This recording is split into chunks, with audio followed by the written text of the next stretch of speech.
दोस्तों फ़ोन में बिल्कुल भी चार्ज नहीं है और हमारे घर में सुबह से लाइट नहीं है, तो मैं अभी जा रही हूँ अपने कज़न के घर। ओए भाई उठ। Hello friends and good morning, welcome to my channel. Hope you all are doing good. आज सुबह सुबह मेरा भाई मेरे घर आ गया। ये भाई है मेरा और मेरा कज़न है, ये मेरे साथ ही रहता है। भाई का नाम विभूति है और ये मेरे साथ रहता है 1 साल से। आज सुबह सुबह घर पहुंच गया और सबसे पहले वो अपना बाइक चेक करना गया। देखिए उसका बाइक है, ये कैसे मिट्टी पे ही रखा हुआ है, ऊपर छत भी नहीं है, नीचे फ्लोर भी नहीं है। तो उसको बड़ा चिंता था कि बाइक कहीं ख़राब ना हो जाए, क्योंकि इतना महंगा बाइक है। ऊपर से लड़कों को तो बाइक का बड़ा शौक रहता है। बाइक ठीक था, बाइक को कुछ हुआ नहीं, तो वो आके अपना रूम साफ़ करने लगा, क्योंकि मैं उतना साफ़ नहीं कर पाती हूँ। उसके रूम में दूसरे कज़न का सामान ला के रखा हुआ था, तो मैं उतना साफ़ नहीं कर पाती हूँ। ये मेरा हाथ टूटा हुआ है, आप सब तो जानते ही हो, तो भारी सामान वगैरह मैं नहीं उठा पाती हूँ। तो भाई आके वो खुद साफ़ करने लगा, सारा सामान वगैरह सेट कर लिया, अच्छे से साफ़ सफाई कर ली, अच्छे से नया बेडशीट बिछा लिया।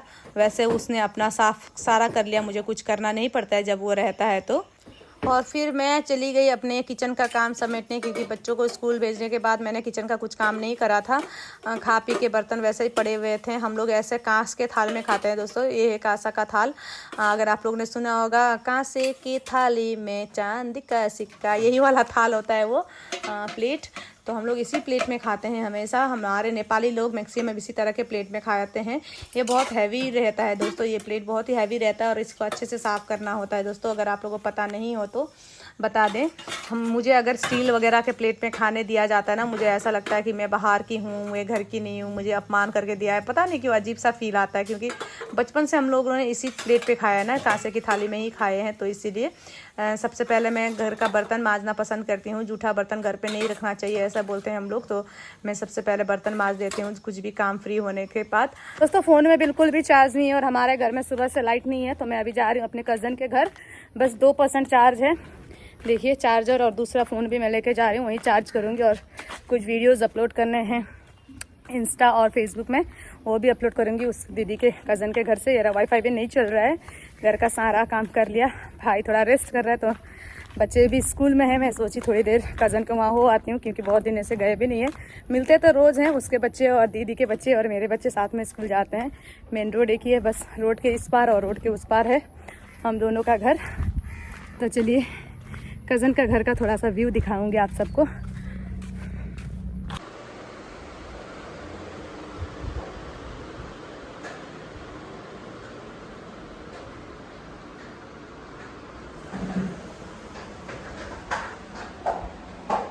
छैन बत्ती छैन, फोनमा चार्ज छैन। दीदी अपना काम कर रही है, घर पोछा लगा रही है, तो मैं बैठ गई चार्जिंग में। बिल्कुल भी चार्ज नहीं है दोस्तों। फ़ोन में 2% चार्ज था जो मैं आई। मैं बीच में कुछ बोल भी नहीं पाई, जैसे फट से मैं निकल के आ गई, क्योंकि चार्ज बिल्कुल भी नहीं था दोस्तों। मेरे पास कुछ ऑप्शन ही नहीं था। तो आके मैं सीधा फ़ोन चार्ज पे लगा के ऐसे बैठी हूँ।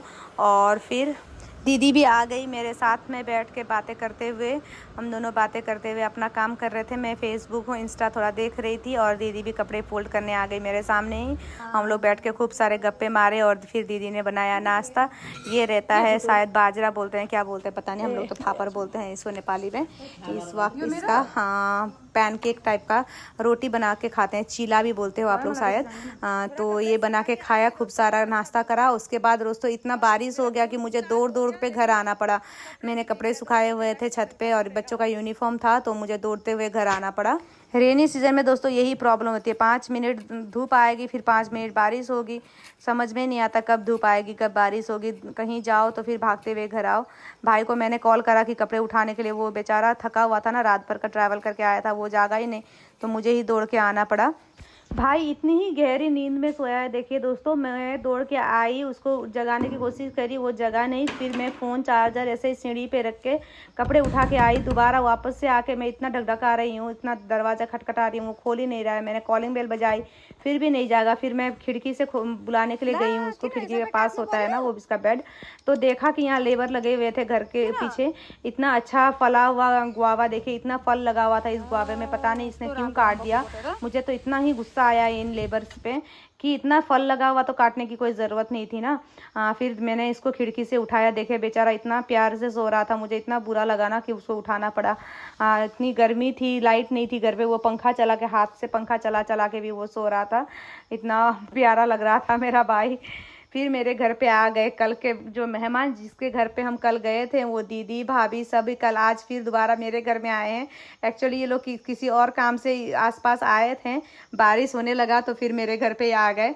फिर मैंने इन लोगों के लिए बनाया पकोड़ा भी वही हम लोग बोलते हैं इसको, फापर का पकोड़ा मैंने बनाया और चाय बनाई, क्योंकि वो लोग कुछ भी नहीं खा रहे थे, बोलते हम लोग खा चुके हैं, खा के आए हैं, तो मुझे कैसे खाली मुंह भेजने का मन नहीं कर रहा था, तो फिर मैंने पापड़ और ये बनाया। उसके बाद ये देखिए, ये आसाम से आया हुआ है, तामुल पान बोलते हैं इसको आसाम में, तामुल पान, बेटल नट और लीफ है ये, battle leaf and battle nut.